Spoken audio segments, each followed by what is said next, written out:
Hi everyone. In today's tutorial I'm going to demonstrate how to use Seekway Magic Player for mapping. Click Cabling so that we can create mapping on the canvas. Hold down the Control key to map continuously. We can use quick wiring for complex mapping situations. Select Port 2, right-click the mouse, and find Quick Wiring. We'll set it up right here. Set the mapping size to 20 by 10. We can choose the starting point for the mapping here. The system defaults to S-type mapping. We can click here to change it to Z-type mapping. We can also select Flip to adjust the direction of the mapping. We pick the path for our first mapping here. Let's check out some more mapping features. Grab Port 3, click the K key for a quick shortcut. We're gonna set up a multi-array mapping. Throw number of arrays up to 2. Click left. Do an S-type mapping from the top right corner down. Confirm. We'll see the whole mapping runs to the left. Now pick Port 4. We'll set a mapping scheme for all ports. There should be an interval between each port.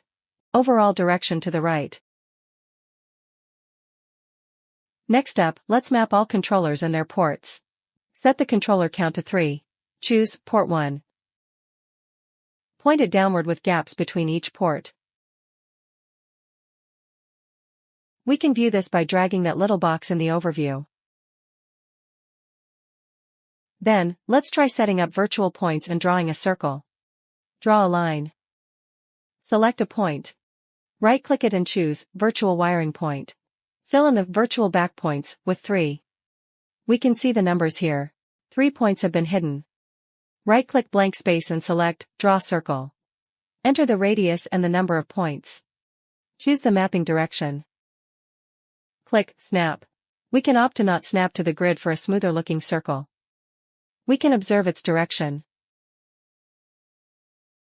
Finally, let's get into importing a background image. Click BGIMG and Import Image.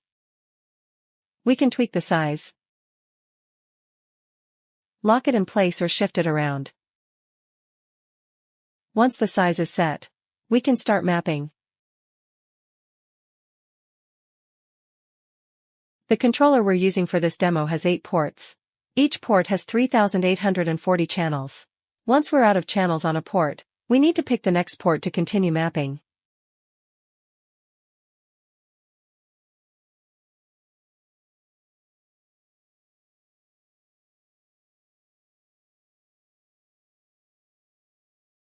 Save it.